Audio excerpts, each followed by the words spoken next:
And yes, we missed last 2 weeks, so we will continue with our topic of epigenetics, and we will recap and continue.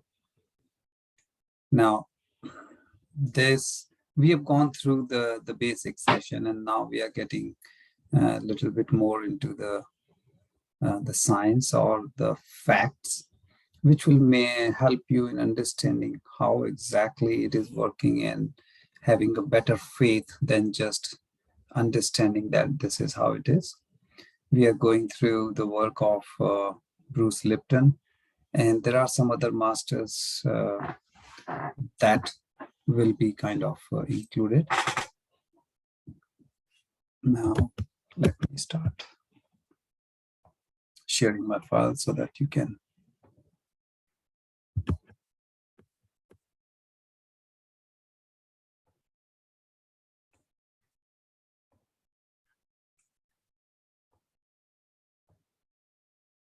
Okay. So, masters, this is our third session, and sorry, we will recap the first two sessions and then we'll get into today's topic. So, birth of epigenetics, if we go by the term, it all started very early 1940s, but the majority of the work came after, you can say 1985, towards 1990s and later on, and between say 90 and 2000, those about 15 years or so, a lot of good research came out, good wisdom came out. And after that, there was a big boost in this field. A lot of technical research and research papers were published.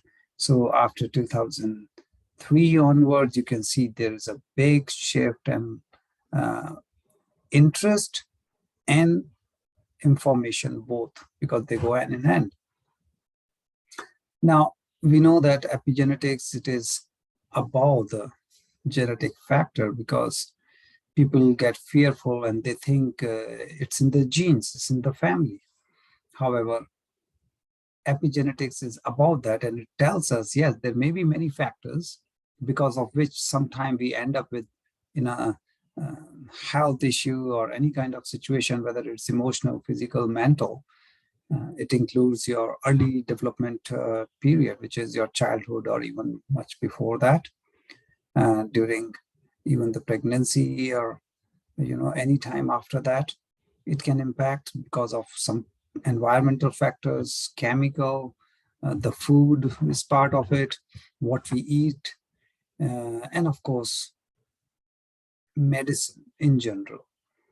Different kind of medicine have different kind of side effects. Sometimes we have no idea.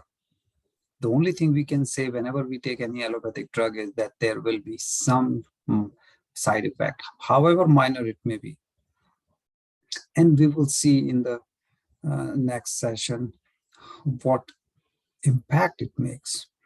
And of course, your age. So there are factors, they do impact because different cells, means cell for skin, cell for brain, cell for an organ, whether it's lung, heart, they are different. There are differences in terms of their construction and all those things. So how do our body generate different kind of cells? And that comes from genes. And that's what we say in our DNA. And, we have thousands of genes and on and off situation where certain genes may go on and off, means they are producing different proteins. This mechanism works on its own. We don't need to know, we don't have any idea, but it's happening every moment. The problem is if there is a defect in this process, that's when we say that, oh, there is a mutation.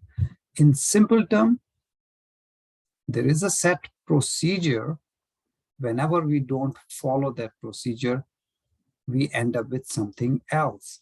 And that's exactly what happens in our body. So There were different experiments that were conducted uh, to see the impact of meditation. Of course, in this group, you hear a lot about meditation. In general, you may hear about the yoga, pranayama, meditation. And these experiments were done in order to show the world scientifically, biologically, that, okay, it is making a difference. So different genes or proteins they tested in 32 people, and about 7,500 different gene expressions were observed. So it's a huge number. Yes, if you see total, it's more than 22,000. So it's still kind of a 1/3, very good number. And what they did was they said, okay, all they had to do was get into elevated emotion and change their inner state. Within 4 days, they could see changes in the result of the genes. In terms genes, what type of genes we are talking, or what kind of proteins which they are producing. It's related to anti-aging. Everybody wants to stay young, right? So here we go. It positively impacted those genes which keeps us healthy, keeps us appropriate to the age. Healing, and the one which is fixing the autoimmune diseases, those mechanisms, those proteins, our system of repairing and healing cells, like you may have heard about stem cell, which is producing all these cells, the metabolic activities, because ultimately that's what the most important thing is, and suppression of whether it's tumor or different kind of issues, because body is capable. Body can take care of any situation. Only when something goes wrong, body is not able to fix itself. Then we go to doctors, pharmaceuticals, allopathy or any kind of treatment. There was research, University of Toronto, and what this research showed that is mostly not one, but a combination factor. Because there may be a workplace where someone can say, oh, I worked here for so many years, and because of the environment, I got into this. Well, there may be hundreds of people working there. So why only few get into this? And that is where this combination factor turns something good into bad, which does not happen with everyone. So it's not just looking at the one factor, but combination of factors. So first thing, so far, in a simple term, we understand we should not be fearful. First thing, when it comes to genetic kind of thing, take the fear out. Don't think in your family it's running means it will come to you also. You change your thoughts, you change your lifestyle, your way of thinking, way of eating, way of time, frequency, all those factors which is part of lifestyle. When you change, you can change your destiny, because it is the environment which is signaling the genes. You change the environment, you change the result. So it's proven now that more than 2,000, roughly 2,200 genes can be influenced with meditation out of 23,000, roughly what we have. So say about roughly very close to 10%. So you see, it's in our hand. Get rid of that fear. Be your own boss, like we say in work. Here, destiny is in your hand, but you have to overcome your fear. Change the environment, change your future. So if you look at the cell is the smallest unit, you may say, in our body, because a lot of cells makes tissue, a lot of tissues can make some organ, and multiple organs make system. That's how our body functions, because our body has multiple systems. So if we look at the smallest unit, which is cell, we think it is our brain, which is controlling everything, good or bad. All the decisions are coming from there. But cell, which is the smallest unit, It's very intelligent. It can survive on its own. It's not that brain has to tell every cell, every single cell. We have trillions of cells. We don't have nerves ending on every cell. They go to an area, but it's not that every cell has some nerve ending and getting the messages what to do, when and how, when to divide, when not to divide, what type of cell is required. So how is that functioning if every cell is not getting a direct signal? It's able to learn through environmental experience. And not only it learns, it is able to hold on to that memory. And now story doesn't end here. Not only it learns and able to store that memory, it's able to pass on that memory to the offspring, because cell divides. Depending on the location, somewhere it's happening, daily basis, weekly, monthly basis. A lot of wear and tear on our skin and hands and, on your feet, your intestine, stomach layers, or your normal hair. Every part of the body, you have a rate at which the cells are dividing and new cells are coming into, but that rate is different. So when a new cell is generated, this information is passed on. Now, we used to eat, good quality food. Now, the genetically modified food is in abundance. And sometimes you have no idea what you're eating, because it is not mandatory for the companies to tell the customers that if this is GMO food or not. Yes, nowadays company say it's a non-GMO kind of thing to promote for the people who are careful, who are concerned about this. Because genetically modified food behave differently. The way it acts in our body, reacts with different system, mechanism and all, is different than natural food. And that's one area where our normal mechanism may fail, and we don't know why it's happening, because it's not normal. So when a healthy environment is provided to the cell, they thrive. And when the environment goes down, is not optimum, well, obviously we'll suffer. So if you adjust the environment, even a sick cell can be revived. Because environment is what causing, as a root cause, issues in our body. So if you are fearful, if you are thinking it is my genes, they control my life, well, then the person may live in a victim mode. Yes, there are certain diseases, certain situations, physical, mental, emotional, all different kinds. And you can say 2%. Only 2% are like that. So why are we fearful for the remaining 98%? That means the majority of those things.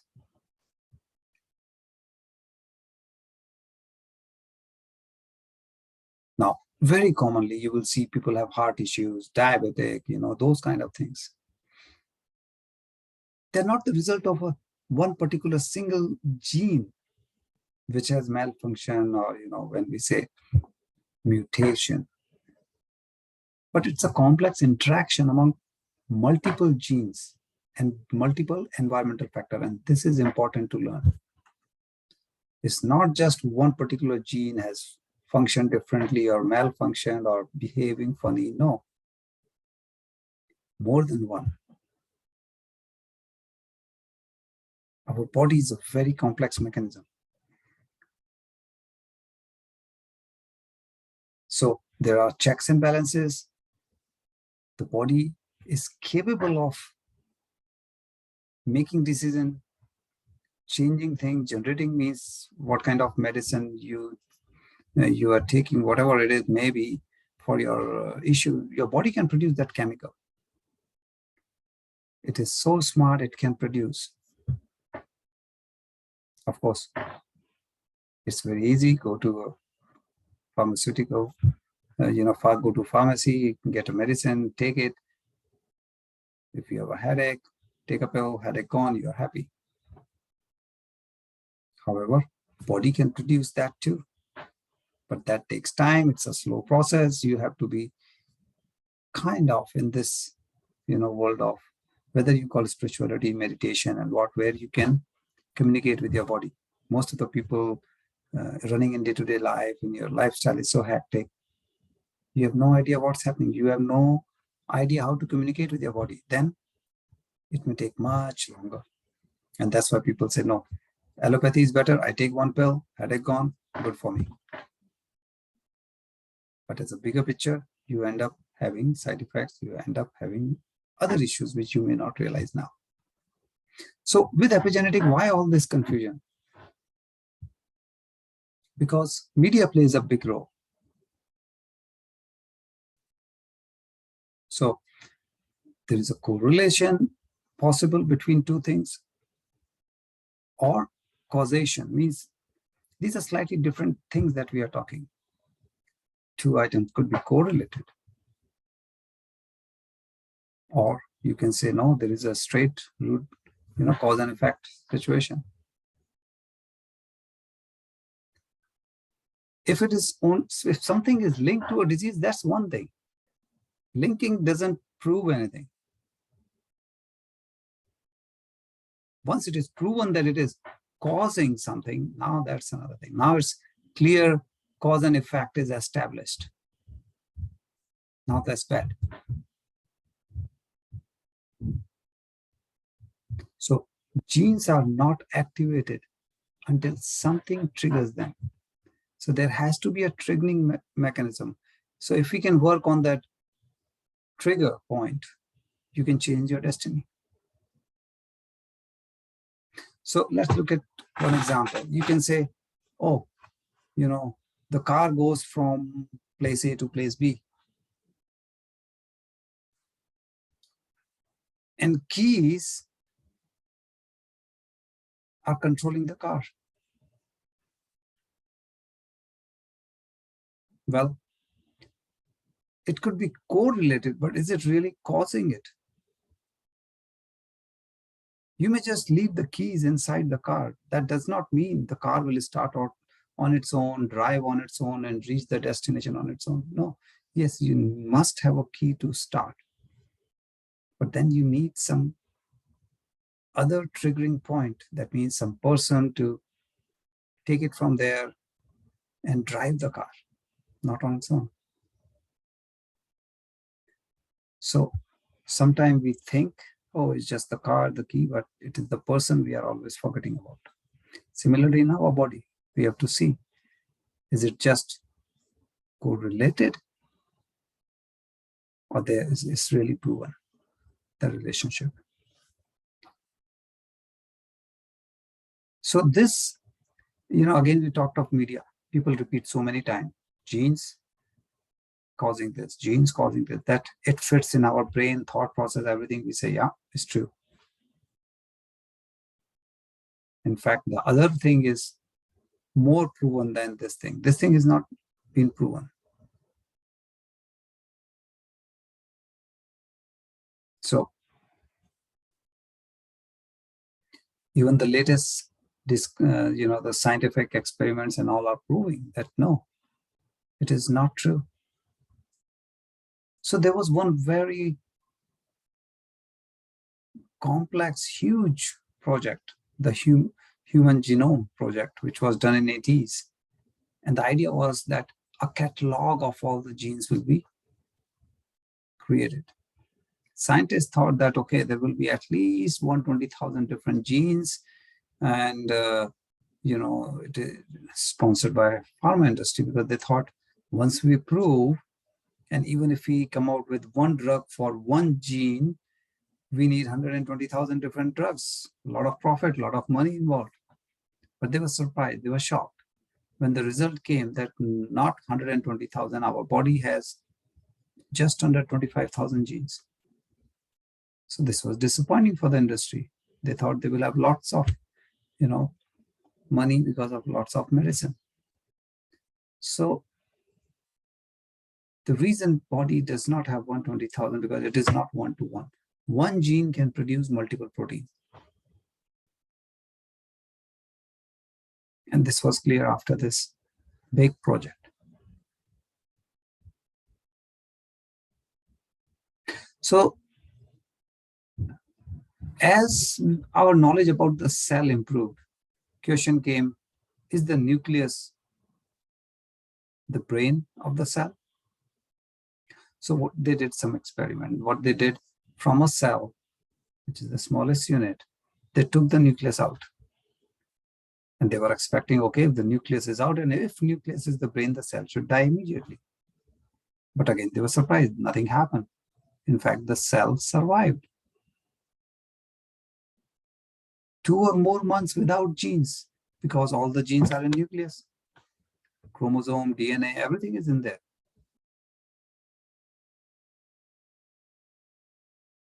So they could see that these cells, even without nucleus, they could communicate, they survived.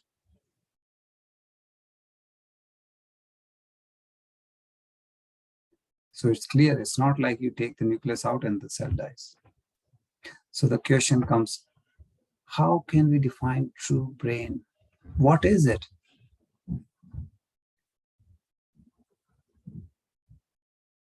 And you see,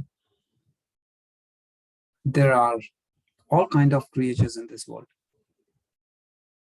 We have what we call microorganism, like cellular, single cellular, say like bacteria and those kind of organism. Then you can have the complex one like humans or big animals or anything. But the true brain is actually the membrane of the cell. You have a small cell, which is the smallest unit. And it has a lot of stuff inside, nucleus, which has chromosome, which has your DNA and genes and all that thing. So you may wonder then, if it is there, what's holding it? Otherwise, it should just fall off kind of situation. So there is a very thin membrane. That's how it's like, you have some leftover and you shrink wrap that food. So it's like a very thin layer, which is like a shrink wrap, which protects what's inside in many different ways. And that the magical membrane is the brain. So you can imagine it. Of course, we have our main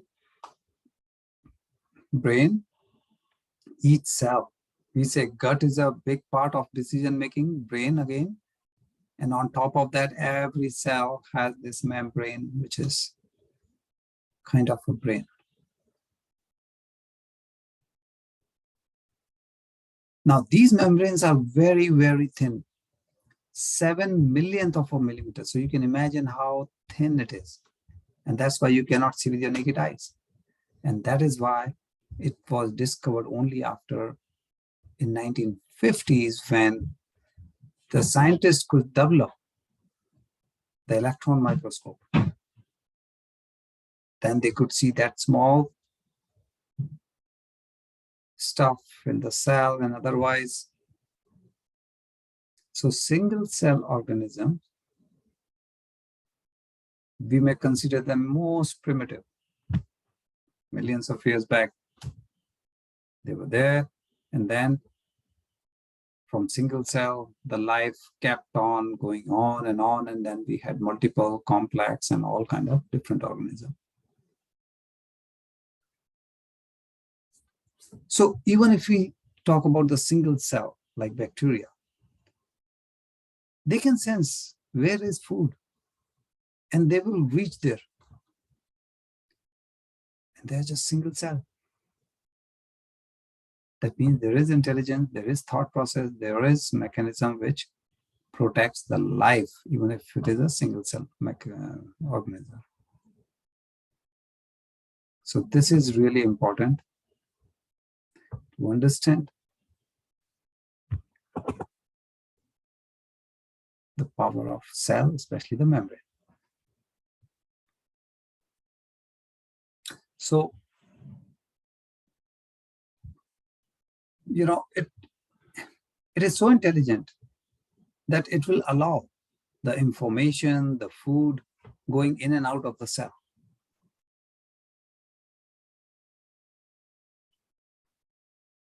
Because if that does not take place, life is gone. Such a small cell, but still the energy part has to be exchanged based on the functioning. There are a lot of interactions.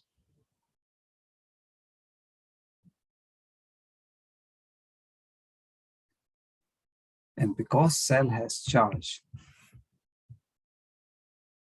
there are some mechanisms, some phenomenon. And what happens is one concept, which is receptor and effector. Let's understand that. So what is a receptor? This is where, when enzymes are made and different things are made, and that's where those chemicals that will go, it will sit, and if it is a match, it's locked.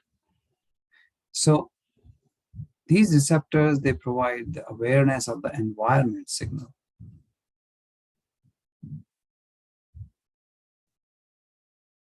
So what happens?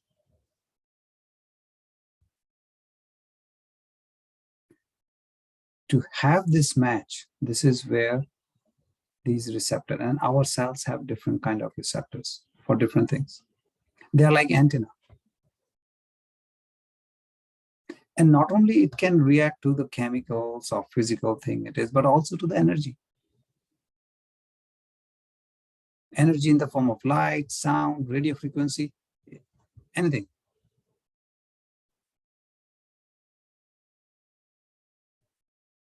Its biological behavior can be controlled by your thoughts alone. It's invisible, but still.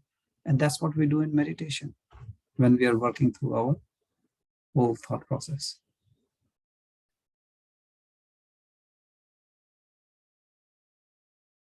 So as a combination of receptor effector, they act like switch. They get the signal, the environmental signal, which gets translated into cellular behavior. So you can imagine that how complex this is. Protein, which is our building block. So it's inside the cell, which is negatively charged. Outside is positive. And if the electrical charge on the protein is changed, its shape change.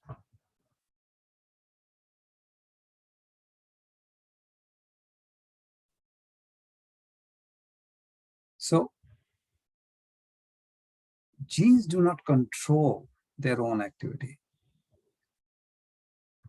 All these factors, the charge, and this is the electricity, which of course we have, your thoughts and all those things, everything is part of it. Now, you may have heard about, like we say, the computer chip, right? Especially nowadays, these chips are more in news because of the shortages, but it doesn't matter. Computer chip has a lot of memory. It has complexity and all that thing. It's a liquid crystal semiconductor. And in scientific terms, they say, oh, there are a lot of gates, channels. So that's how it is constructed.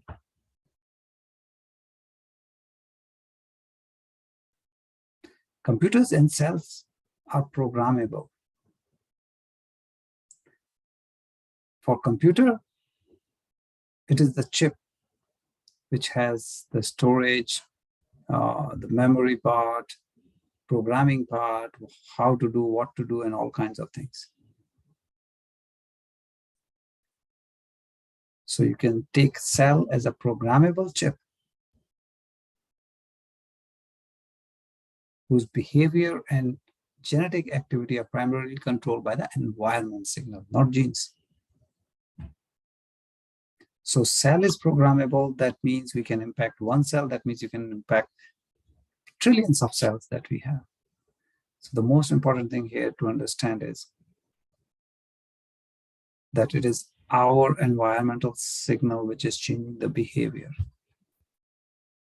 So when we say genetics and all those things, this is how it may not be just because something is running in your family means you'll have to change your thought process, change your lifestyle. You can change your destiny. So masters, this was for today. We will continue this topic because it will take a couple more. A bit of it is sometimes gets too scientific, so that's why we try to keep it simple, so that the idea is to understand how to make use of this information, not to know and be scientifically or have those terms that you can impress someone. Single point agenda is how can you use this information for your betterment, for your improvement. So the moment we understand not only what it is, but how it functions, you will see that how easy it is. That means it is in your hand to control your destiny. You don't have to be worried about the genetic side of it. Epigenetics can take care of it, and we can take care of it. So masters, if you have any question about today's session, or if you want to share any of your experience, please feel free to raise your hand or unmute yourself. Thank you.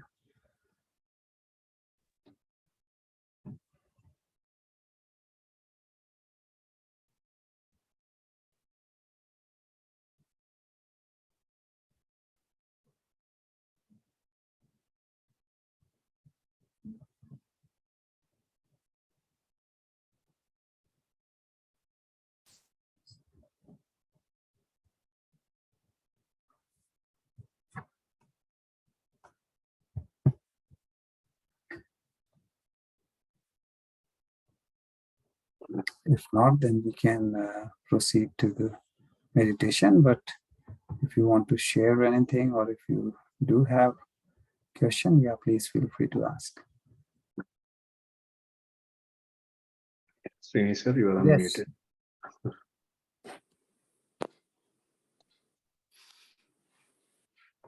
Good evening, sir. Thank you. And thanks for the interesting topic. In one of the slides, you said genes information can be shared not only among the individual members of a particular species group, but also among the other different species. How it is possible, sir? Right. First of all, I must say, Shiniji, you got a very good eye. You really catch the fine things. That's certainly shows your keenness. And yes, it is true. Because what happens is there is a concept of oneness, where universe is not discrete. It is not divided, but it is actually one. That means we may be in different form, shape, different life, but ultimately the energy binds us. For example, when we walk in the park, and sometimes we say it's very soothing, it's very, relaxing. So what is happening when you are amongst the trees or, plants? We are exhaling, they are inhaling. When we exhale, there is a moisture in our breath. And this moisture has a lot of information about us. It's like, our energy. As a human being, even if science is so much advanced, we cannot decode. Like if someone says, okay, it is, your breath out, can we decode? No, we may not. But the mechanism, that means the animal kingdom, plant kingdom, and that exchange of information does take place. When it is plant is inhaling it, that information, that energy is entering in now in a different life, different part of the, doesn't matter which kingdom, whether animal, plant, or this. So in our body, we have trillions of, say, microbiome in our gut. So when we eat something, that thing is going on, and actual digestion is done by those, whether bacteria, virus, fungus, whatever they are, the good ones, which is digesting our food. And there is an interaction between ourselves, between those, which is, in a way, if we see, it's different life. They are inside us as if they are part of us, but actually, if we count as a number, they may be more than our own self. So sometimes it is difficult to say they are inside us or we are, like, who came first. But if we don't get into this, one thing we can agree on, that it's kind of two different entity or life. But information, energy is getting exchanged between these two. And that is one mechanism where the information is exchanged between not just cellular level of within, say, human cell, but also human to, say, microbiome or plant kingdom, this way. Got it, sir. Thank you. Thank you, Srinidhi.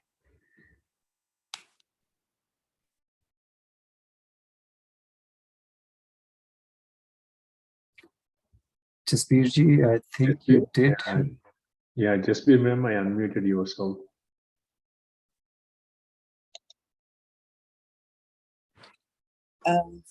Yes, sir. Good morning and good evening to all. Sir, I have been teaching biology for almost 30 years now. And I had not heard this term epigenetics ever. Only when I was detected with an autoimmune disorder in 2004,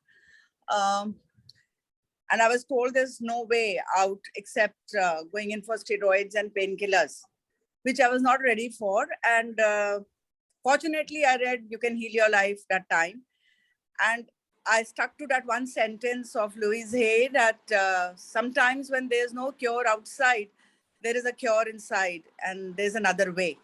So I had nothing else, nothing to lose really, because nobody was offering me anything anyway, So though I was quite skeptical about these things, being a science student, it was not that easy for me to accept. But then sometimes it happens now, then might as well, because as it is, there's nothing. That time someone would have told me to go to a black magician or something, I would have done that too, because I was in a very horrible state. My titer of the rheumatoid arthritis was 640, sir, which actually promised me nothing but a crippled life later. So anyway, somehow I had no knowledge about Bruce Lipton. I had no knowledge about epigenetics. I had no knowledge about spirituality, but I knew there is another way, and that's how I got into it. And slowly, as luck would have it, or as my karmas would have it, I would say, as destiny would have it, I went on paving my own destiny one by one. And I was totally out of this physical problem long back. And since then, I've been trying to find out what really happened. So that's what brought me into spirituality, to know more about my physical, more than my physical body. And I read Biology of Beliefs. And now, obviously, I do promote and I talk about epigenetics, but I don't know, it's nowhere in the syllabus. It's nowhere taught in schools or colleges, which is, I wonder why. So, because science also has to keep changing. It's a growing subject. It's not a dead subject. So these changes should have been brought in long back, because I keep giving my own example and telling people that if I could do it, you can do it. If Louise Hay could do it, I could do it. Things like that. But it's sad that we are not able to promote it in the academics level, in the school level. What is given in the NCERT or given in the textbooks, unfortunately, our system validates only that. So how do I, though of course I do share with friends and all that, I take sessions with them, I do talk about it a lot. I'm very proud of it that I'm been able to give my own example when I tell them. I did not speak about this till a few years back because I was not too sure. But after reading all these beautiful books, Mind to Matter Hai, and then even, you know, all these books, Bruce Lipton, and then now Joe Dispenza, I'm able to speak more about it.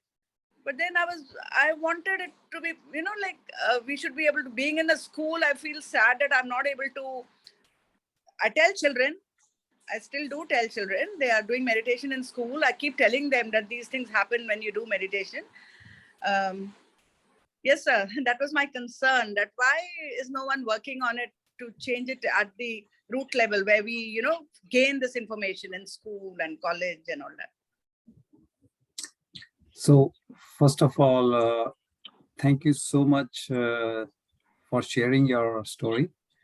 And briefly, if I may not answer, but just comment on your excellent question that why we are not teaching, because I have the same thing that, and that's why I try to have as much time with youth. I have different groups as well to promote, because if they learn at early age, 7 to 10 years, they don't need to see a doctor or go to even pharmacy ever in their life.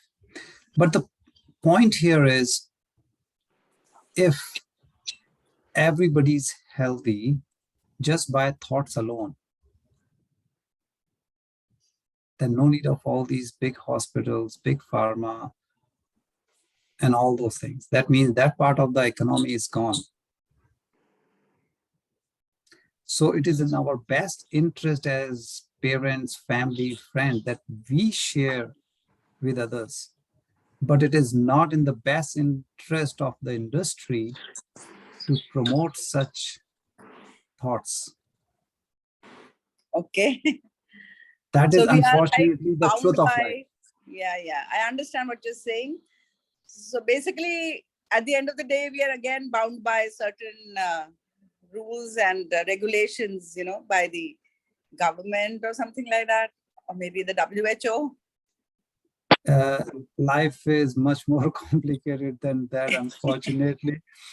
And simple, yes, answer is yes, we are bound. Who's governing, who's deciding if we really get into that?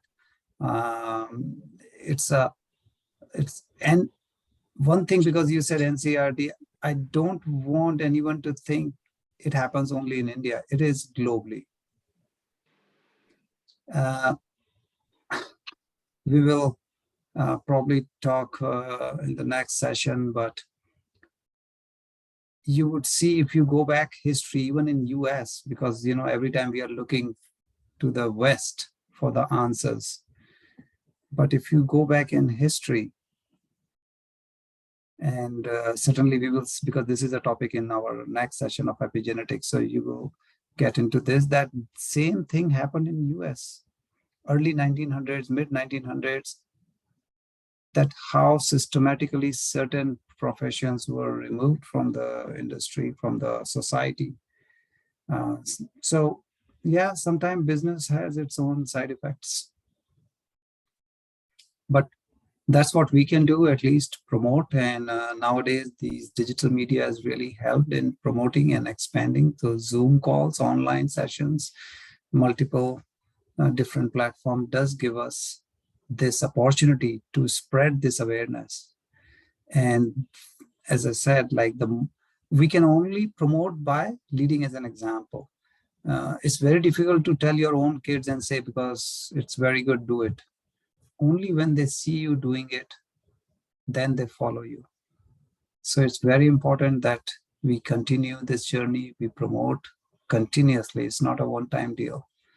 But thanks again, not only for your sharing and raising this excellent, very important question that everyone should be talking about. Does not matter how much meditation you do or not, or how much you are into spirituality for how many years, doesn't matter.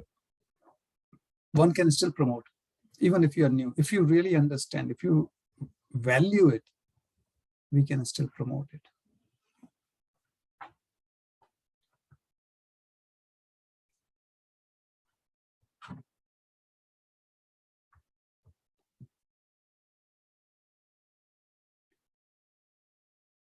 Any other question or sharing, Master, before we get into meditation today?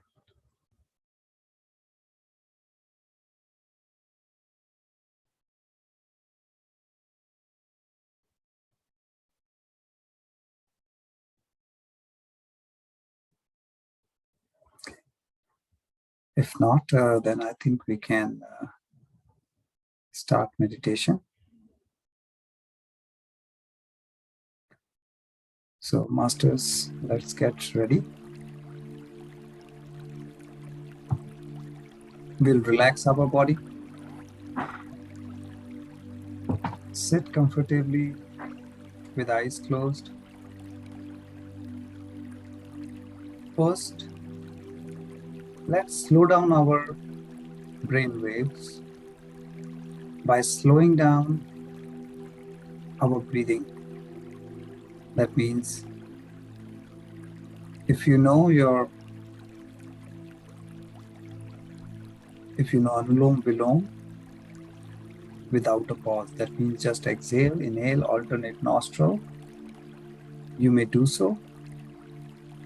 If not, just do slow breathing. That means slow exhale and slow inhale. At your own pace, Masters. Let's do 7 cycles. So exhale and then inhale is 1 cycle. Let's do 7 cycles of slow breathing, as slow as comfortable to you.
Dear Masters, after you complete your cycle, start breathing normally.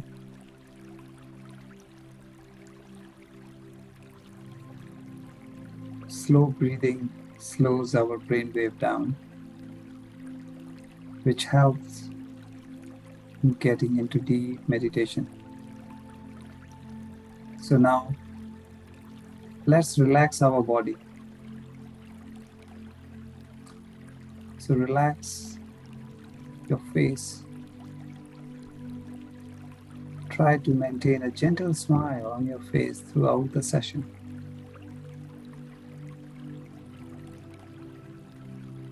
Relax your neck, your shoulders.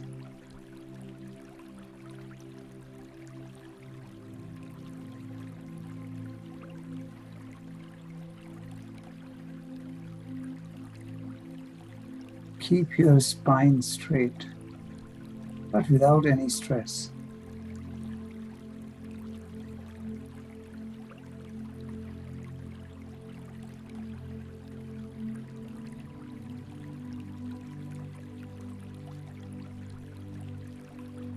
Relax your hands, your legs, and keep them in cross posture.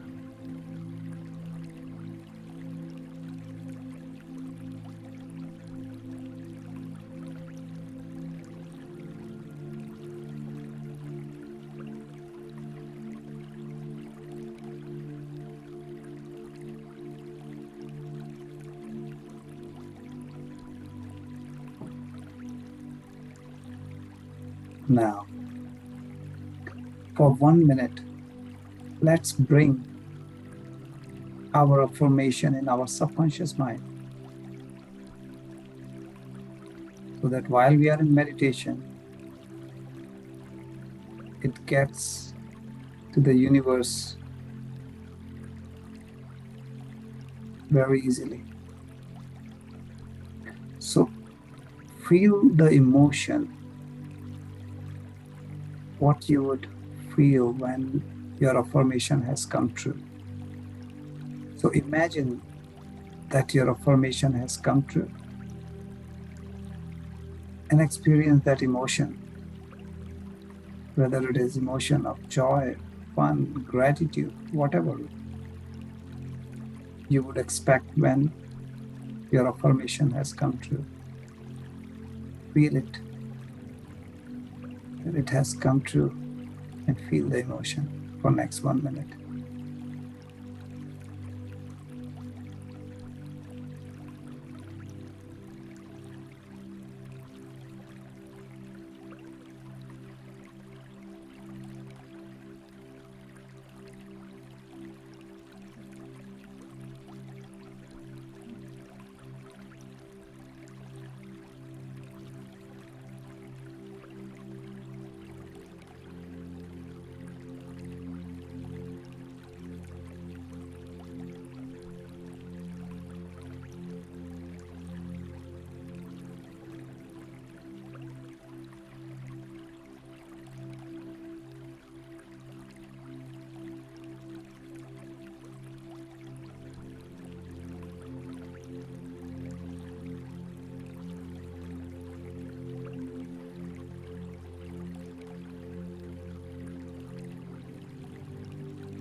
Dear Masters,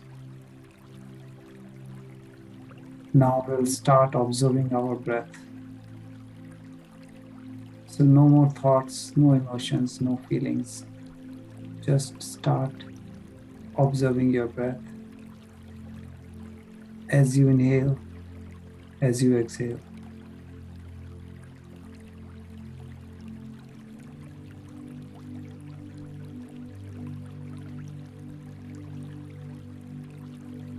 With every inhale, we take lots of cosmic energy inside our body. And with every exhale, we release toxins from our body.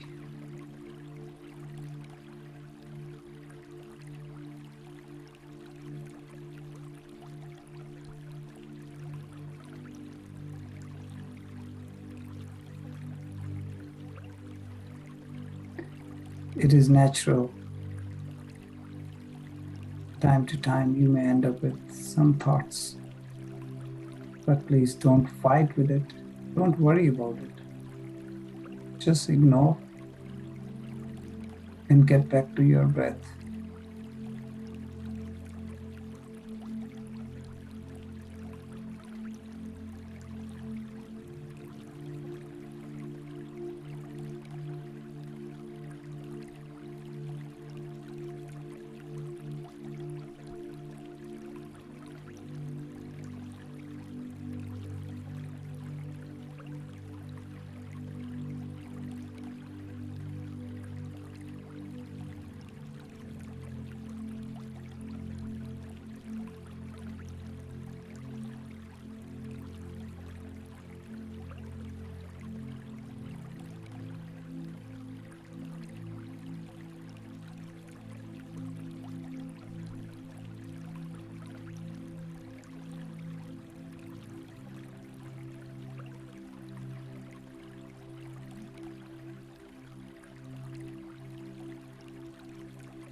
Okay, masters.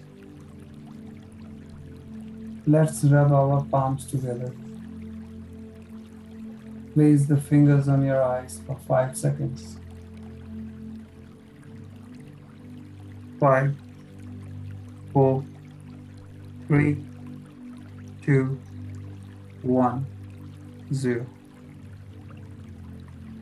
Slowly, very slowly,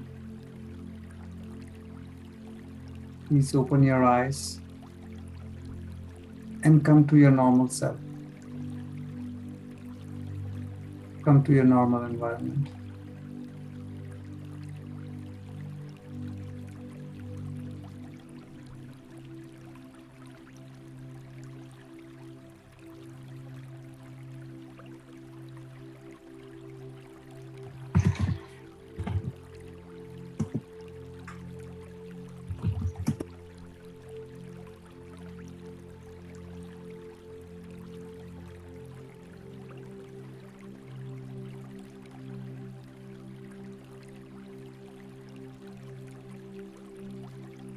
So thanks, masters, for joining.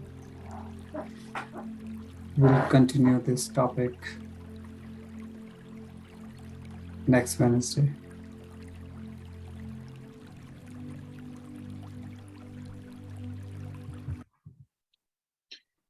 Yeah, thank you, Gaurav sir. Thank you for the session, and all masters. Hope you all had a beautiful session and beautiful meditation experience. So we'll close the session for tonight. And if anyone has any thing to ask us, sir, you can raise your hand. If not, then I'll close the session.